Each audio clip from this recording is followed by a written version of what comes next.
hatrany ny fahasoavan'i Jesosy ry havako. Amen. Vavakarsika.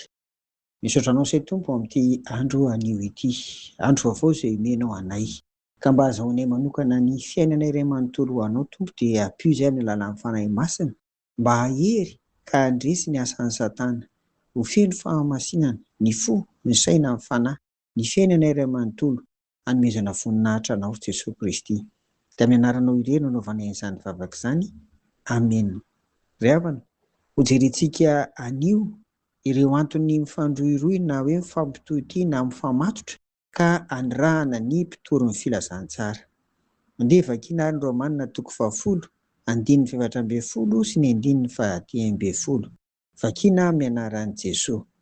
Ataony ahoana ary ny fiantso izay tsy nonony, ary ataony ahoana ny fino izay olona tsy reny, ary ataony ahoana ny fandre raha tsy misy mpitory, ary ataony ahoana no fitory raha tsy nirahana. Araka ny voasoratra hoe, akory ny hatsaran'ny tongotry mitondra teny soa mahafaly. Amen. Hoy izay teo amin'ny Romanina 10, 14 sy 15 misy an'izany. Eto ry havana ny apôstôly dia manipika tsara fa misy an'ny iretony rojo vy anga na ataoko hoe zavatra mifandrohirohy izay izany vao tanteraka ny famonjena, ary indrindra mba ahavoavonjy ny hafa.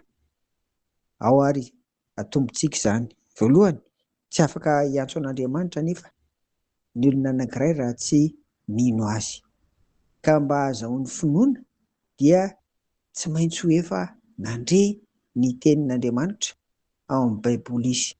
Tsy handre ny tenin'Andriamanitra mihitsy koa anefa raha tsy nisy ny iraka, ny tory, ny filazantsara. Ny iraka ny tompo milaza ny tenin'Andriamanitra no an'ny lalana azahoana ny famonjena. Tsy maintsy mandray anjara amin'ireo dingana voatanisa ireo ny mpino tsirairay raha tiana handre ny hafatry ny famonjen'Andriamanitra ny hafa.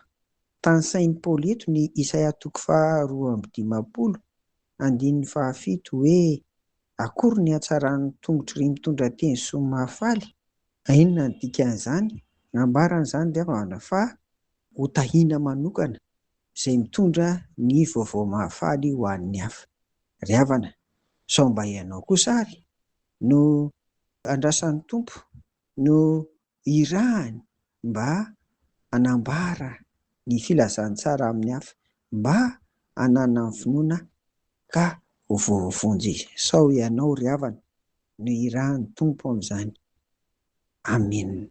Vavaka arsika. Ry Tompo Ray anay ny an-danitra, misaotra anao ary izahay fa atoronao anay ny lalana, andrahanao anay, dia ny mba ahavoavonjy ny hafa koa dia ampio izay Tompo, havita an'ireo dingana samy hafa ireo manomboka amin'ny fanananay finoana anao Jesosy Kristy, ary indrindra ny fanoratena feno hanambara izany amin'ny hafa.